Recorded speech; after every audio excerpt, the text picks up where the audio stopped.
এখন একটু প্রসঙ্গ অন্যদিকে নিতে চাচ্ছি। সেটা হলো আমার শুরুটা করেছিলাম আমার সেই ছোট্টবেলার শৈশব থেকে।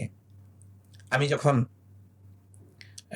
এই সামাজিক কাজগুলো করছিলাম, সাংগঠনিক দায়িত্বের কারণেও অনেক কিছু দায়িত্ব এলাকাভিত্তিক পালন করতে গিয়ে অনেকেরই রসানলে আমি পড়ে যাই। আমি 2014 সালে আরেকবার জেলে গেলাম, দ্বিতীয়বারের মতো। আচ্ছা, একটা মিথ্যা মামলা,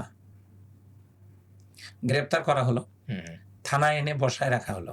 গ্রেপ্তার করার সময় বলা হলো যে ওসি সাহেব আপনাকে একটু সালাম দিয়েছেন, উনি একটু কথা বলবেন, ডেকেছেন। কিছু বুঝে ওঠার আগেই আমাকে নিয়ে গেল, নিয়ে যাওয়ার পর বসায় রাখলো বিকেল 4টা থেকে রাত 1টা পর্যন্ত। আচ্ছা, সাক্ষাৎ আর নাই, তিনি সাক্ষাৎ করেন না। এরপর আমাকে থানা হেফাজতে নেওয়া হলো। কোনো মামলা দেওয়া হয় নাই। কি মামলা দেওয়া হয়? নামে কোনো মামলা নাই। এরপরে আমার নামে হাড়ি পাতিল চুরির একটা মামলা দেওয়া হলো, তাও আবার আমার বাসা থেকে 17 কিলোমিটার দূরে গিয়ে। হাড়ি পাতিল চুরি করেছেন? না,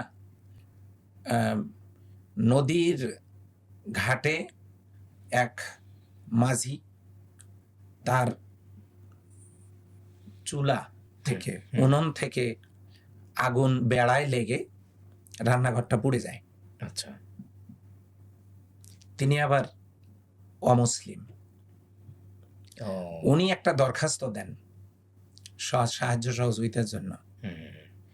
এটা তাকে ইন্সপ্রেড করে এটাকে মামলা বানানো হয়। আচ্ছা, মামলা বানায়া অগ্নিসংযোগ, হাড়ি পাতিল চুরি, অমুসলিমদের বাড়িতে অগ্নিসংযোগ, হ্যাঁ, হাড়ি পাতিল চুরি, এগুলোর একটা মামলা সাজায় আমাকে জেল হাজতে পাঠানো হয়। 14 সালে আমি গ্রেপ্তার হই, সেখানে আমি জেলে থাকি। এরপর জীবন থেমে থাকেনি। কতদিন ছিলেন এখানে এই পর্বে? এই পর্বেও ছিলাম মাসের কম ছিলাম। আচ্ছা, তো এখন এরপরে বাড়িতে রাত্রে ঘুমানো হয় না, বিভিন্ন খানে, আজ একজনের বাড়িতে কাল আর একজনের খানকায়, এভাবে করে চলতে থাকে। আপনি নিজেও জানেন যে দেশের কি অবস্থাটা গেছে 17 বছর। জি।